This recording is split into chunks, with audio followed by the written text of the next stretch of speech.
नमस्कार, मैं Vinod Kumar Jatoliya MM public school Daud की तरफ से एक बार फिर से आपका स्वागत करता हूं। प्यारे बच्चों, पिछली जो क्लास थी उसमें हमने अध्याय घन एवं घनमूल पढ़ा था। इसमें हमने किसी संख्या का घन कैसे किया जाता है और किसी पूर्ण घन संख्या का घनमूल कैसे किया जाता है वो पढ़ा था। आज उसी चैप्टर को हम आगे बढ़ाते हैं और आज हम पढ़ते हैं, पहला जो हमारा टॉपिक होगा वो है आकलन विधि से किसी संख्या का घनमूल कैसे ज्ञात किया जाता है। आकलन विधि यानी देख कर बताना कि संख्या का घनमूल क्या होगा। आकलन विधि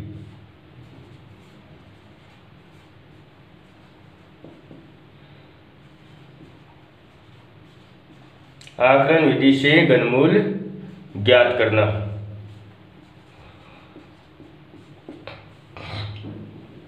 एक तो हमने अभाज्य गुणनखंड विधि से घनमूल ज्ञात करना सीखा था। आज हमारी जो विधि है वो आकलन विधि से घनमूल ज्ञात करना। तो देखिए, जैसे प्रश्न दे दिया आपको,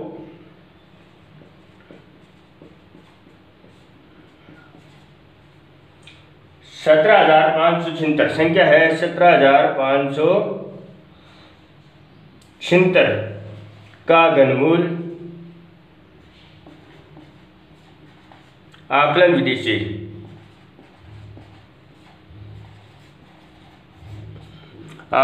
से ज्ञात कीजिए।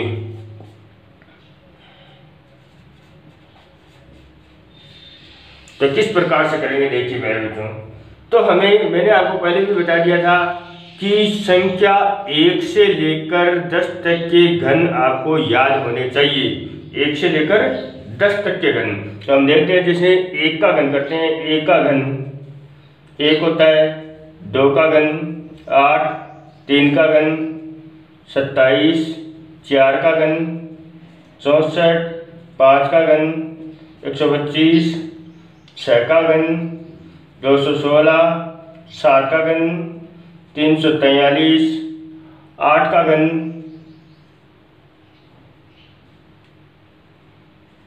512, 9 का घन 729 और 10 का घन हो गया 1000। अब किस प्रकार से हम घनमूल ज्ञात करते हैं आकलन विधि से। तो देखिए मेरे बच्चों, जो संख्या हमें दी गई है, दी गई संख्या बराबर है 17,576। अब इस संख्या को इकाई अंक की तरफ से, इकाई का अंक है 6, इधर से 3-3 के जोड़े हमें बनाने हैं। तो हम देखते हैं, हम जब जोड़े बनाते हैं तो एक तो जोड़ा बनता है 576 का और दूसरा जोड़ा बनता है 17 का। ये पहला समूह है जोड़ा और ये दूसरा समूह है।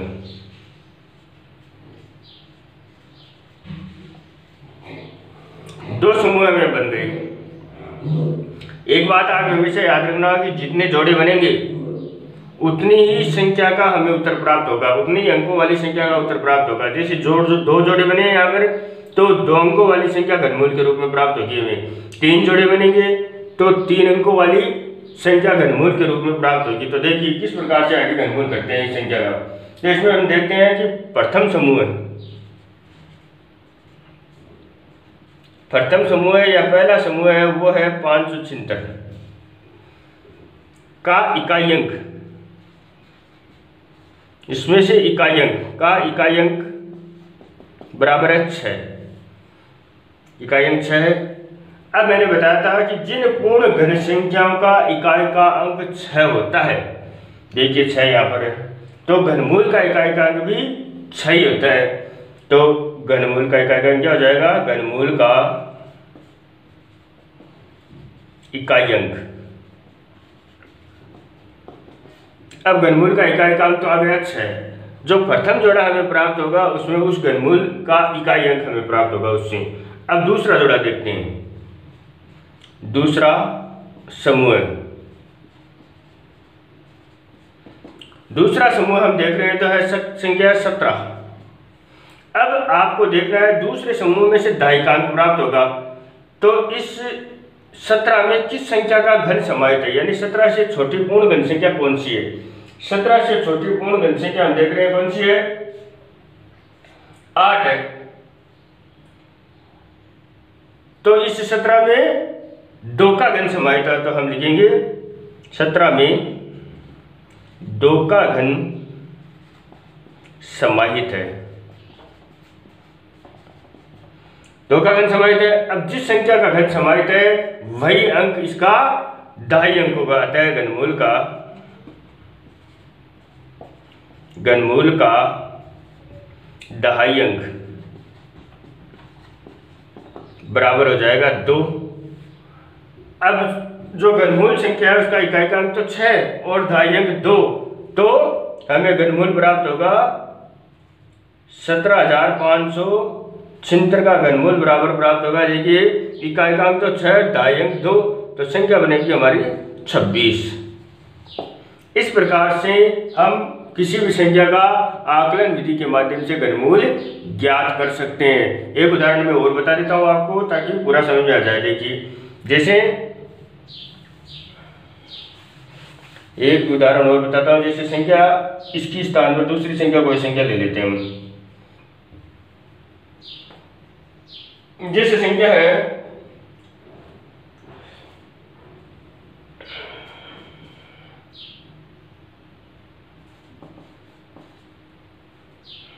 1,10,592।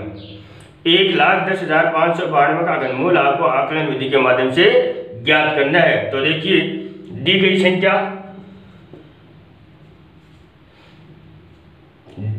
संख्या बराबर है 1,10,592। ठीक है, अब समूह बनाते हैं। तो हम देखिए एक समूह ये, दूसरा समूह ये, यानी प्रथम समूह, प्रथम जोड़ा तो बन गया 110 का प्रथम जोड़ा, यह प्रथम समूह है, और दूसरा समूह बन गया 592 का द्वितीय समूह है। अब प्रथम समूह गलत लिख लिया हमने, इधर वाला होगा प्रथम समूह, इधर वाला आगे बढ़ते जाएंगे। प्रथम समूह ये और दूसरा समूह ये।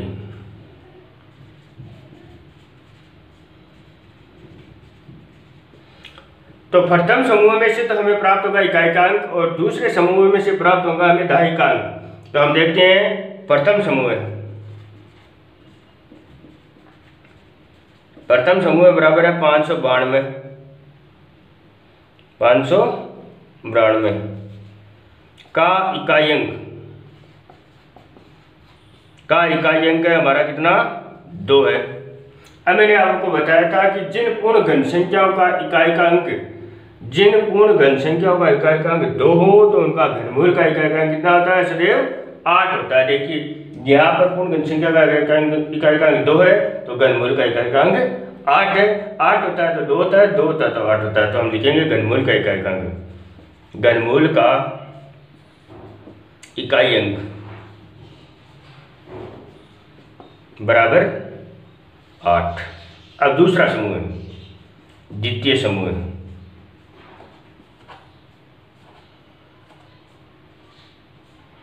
बराबर है 110 में। अब 110 से छोटी पूर्ण घन संख्या हमें 64 प्राप्त हो रही है,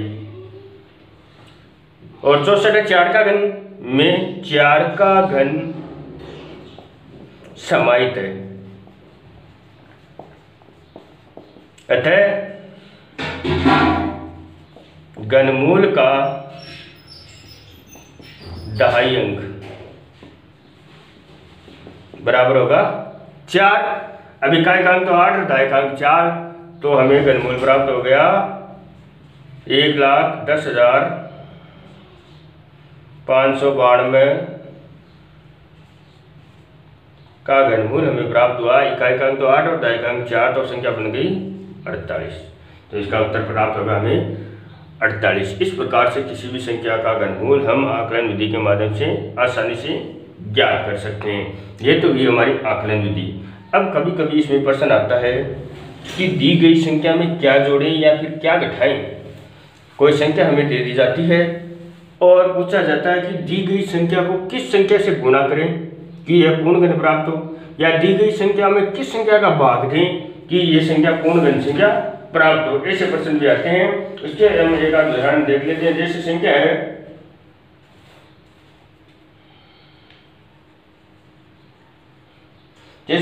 है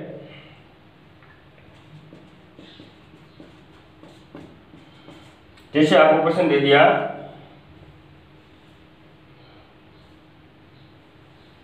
वह छोटी से छोटी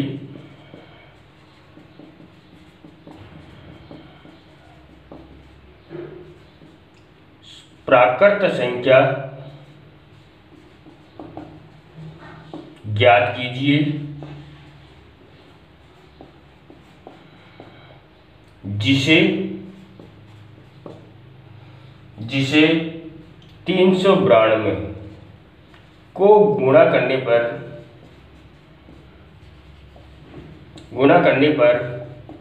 पूर्णगण संख्या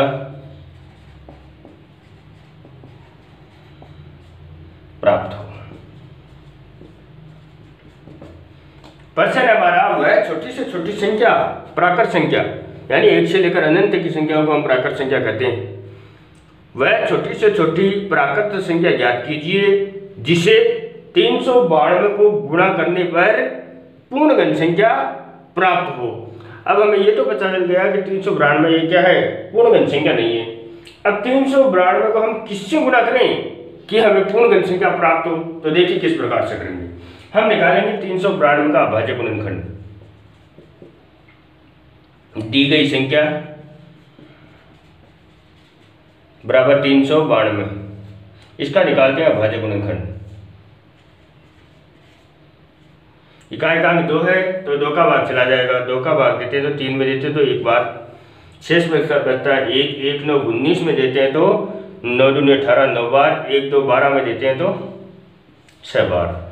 फिर 196 में 2 का भाग देते हैं, 19 में देते हैं तो 9 बार और 16 में देते हैं तो 8 बार, 98 बार। फिर 2 का भाग देते हैं तो भाग जाता है कितने बार, 9 में देते हैं तो 5 बार और 9 में देते हैं तो 4 बार, 1 8 18 में देते हैं तो 2 बार, 49 बार। अब 49 में हमें बताया कि 7 का ही भाग जाएगा 7 बार, फिर 7 का भाग चला जाएगा 1 बार। हमें अभाज्य गुणनखंड के रूप में प्राप्त हो रहे हैं 392 के अभाज्य गुणनखंड हमें प्राप्त हो रहे हैं 2 गुणा 2 गुणा 2 और गुणा 7 गुणा 7। अब हम देखो आसानी से पता लगा सकते हैं कि इस संख्या को किससे गुणा करना है। जैसे हमारा 2 2 का तो जोड़ा बन गया और 7 का जोड़ा बनाने के लिए हमें एक 7 की और आवश्यकता है ना। हम कहेंगे दी गई संख्या को जो संख्या कम पड़ गई जोड़ा बनाने में उसी संख्या से गुणा करेंगे। यानी यदि संख्या, अब हमें बताया कि इन सबको गुणा करने पर 392 प्राप्त होंगे। अब 392 में अब जो 7 2 बार तो है, हमें जोड़ा बनाना 3 3 का। अब एक 7 कम पड़ गया, यानी इस संख्या को 7 से यदि गुणा करते तो पूर्णगण संख्या प्राप्त हो जाएगी। दी गई संख्या को 7 से गुणा करने पर पूर्णगण संख्या प्राप्त होगी। इस प्रकार से हम ज्ञात कर सकते हैं। देखिए 392 को 7 से गुणा करके देखते हैं। 392 को गुणा करते हैं 7 से, 7 दूनी 14, 9 7 63, 64, असल की 6, 7 3 61 हो गए 2744 एक पूर्णगण संख्या है। देखिए हम इसका पूर्णगण निकाल कर देखते हैं तो इसमें 7 का भाग देते हैं पुनः, तो देखिए 7 का भाग देते हैं तो 7 3 21 7 तो 7 गुण 50, गलत गुना कर लिया, गुना दोबारा करके देखते हैं। 7 दूनी 14, हासिल की 1, 9 7 63 और 1 64, हासिल की 6, 7 21 और 6 27, सही है। अब इसमें हम पुनः 7 का भाग देते हैं। 7 21, 3 बार घटाते तो 6 बचते हैं, उतारते हैं 4 और 9 7 63, 9 बार फिर घटाते तो 1, उतारते हैं 4 और फिर 14 में देते हैं तो 2 बार, फिर 392 आ गई। अब यानी कि यदि यहाँ पर हम 2744 लिखें तो पूर्ण गिनती संख्या प्राप्त हो जाएगी हमें, यानी 392 को 7 से गुणा करने पर हमें पूर्ण गिनती संख्या प्राप्त होती है। इसी प्रकार से प्रश्न एक प्रकार का हो रहा था कि वह छोटी से छोटी संख्या ज्ञात कीजिए जिसका भाग देने पर, दी गई संख्या में भाग देने पर पूर्ण गिनती संख्या प्राप्त हो जाएगी। वो और बता देता हूं मैं आपको।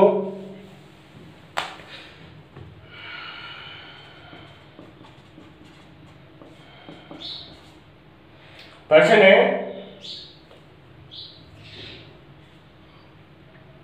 संख्या वह छोटी से छोटी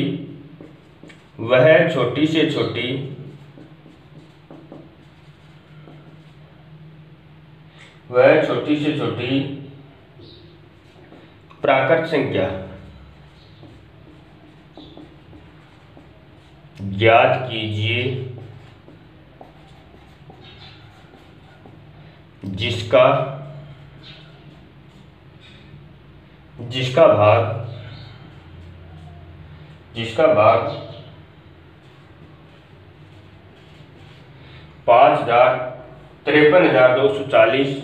53,240 में देने पर पूर्ण गिनती संख्या प्राप्त हो। अब प्रश्न है हमारा कि वह छोटी से छोटी संख्या आपको याद करनी है जिसका भाग 53,240 में देने पर एक पूर्ण गिनती संख्या प्राप्त हो। तो देखिए हम इसका हल करते हैं। तो दी गई संख्या है हमारी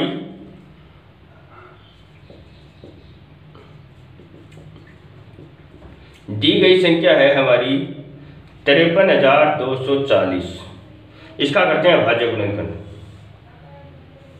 53,240 का भाज्य गुणनखंड करते हैं। इकाई का अंक 0 है तो 2 का भाग चला जाएगा। अब 53,240 में जब हम 2 का भाग देते हैं तो भाग देकर देते हैं। 2 का भाग 5 में देते हैं तो 2 बार, 1 3 13 में देते हैं तो 6 बार, 1 2 12 में देते हैं तो 2 बार और 40 में देते हैं तो 20 बार। 26,220 आ गए। 26,220 तो गलत है, दोबारा भाग देते हैं। 2 का भाग 5 में देते हैं तो 2 बार, 1 3 13 में देते हैं तो 6 बार, 1 2 12 में देते हैं तो फिर 6 बार, फिर 40 में देते हैं तो 20 बार। 26,620 आएंगे। 26,620 फिर 2 का भाग देते हैं 26,620 में 13 बार, 3 बार, 10 बार, 13,310। फिर 2 का देते हैं। 2 का देते तो हमारे पास में आता है 6 बार, 1 3 13 में फिर 6 बार, फिर 1 1 11 में 5 बार, फिर 1 0 10 में 5 बार। 6,655 आ गए हमारे पास में। अब 6,655 में 2 का भाग दिया जाता है। अब हमें पता चल रहा है कि सम स्थान के अंकों का योग और विषम स्थान के अंकों का योग यदि 0 या 11 हो तो दी गई संख्या में 11 का भाग जाता है। 5 का भाग भी जा रहा है इसमें, तो पहले 5 का भाग देकर देख लेते हैं। क्योंकि इकाई का अंक 5 है तो 5 का भाग देते हैं। 5 एकम 5, 1 6 16 में 5 3 15, फिर 1 5 15 में 5 3 15, 5 एकम 5, 1331 प्राप्त हो गए हमें। अब पुनः 1331 में 11 का भाग जाएगा, क्योंकि देखिए इकाई का अंक आ गया तो हमें 5 का भाग तो जाएगा नहीं, 7 का भाग देंगे नहीं, क्योंकि इकाई सम स्थान के अंकों का योग करते हैं। 1 और 3 4, 3 और 1 4, 4 और 4 में से घटाते तो 0। 11 का भाग 13 में देते तो 11 एकम 11 एक बार, शेष पर बचते हैं 2 और 3 मिलके बनते हैं 23, और 23 में 11 का देते हैं तो 11 दूना 22, फिर 1 बच गया, 11 एकम 11, फिर 11 का देते हैं तो 11 बार, फिर 11 में 11 का देते हैं तो 1 बार। ये हमें विभाजक गुणन के रूप में प्राप्त हो गए, यानी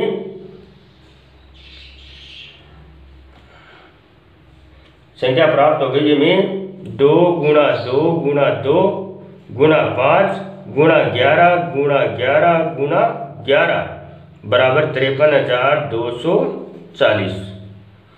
अब देखिए यहाँ पर 2 का जोड़ा तो पूरा बन गया और 11 का जोड़ा भी पूरा बन गया। अब हमें भाग लेना है किसी संख्या का, तो हमें जो संख्या अतिरिक्त प्राप्त हो रही है उसी संख्या का भाग देंगे। अतिरिक्त संख्या हमें प्राप्त हो रही है 5, तो हम लिखेंगे 53,240 में 5 का भाग देने पर पूर्ण घन संख्या प्राप्त होगी। इस प्रकार से किसी संख्या को में भाग देने पर, किस संख्या का भाग देने पर पूर्ण घन संख्या प्राप्त होती है, प्रश्न को हल आसानी से किया जा सकता है।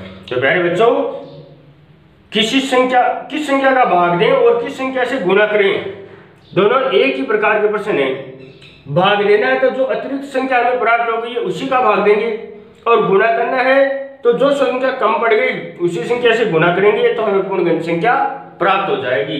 तो आज के इसी क्लास के माध्यम से हमने जो चीजें सीखी है, एक तो आंकलन विधि से घनमूल ज्ञात करना, और 2 चीजें ये कि किस प्रकार संख्या को गुणा किया जाए या किस प्रकार संख्या का भाग दिया जाए कि पूर्ण घन संख्या प्राप्त हो।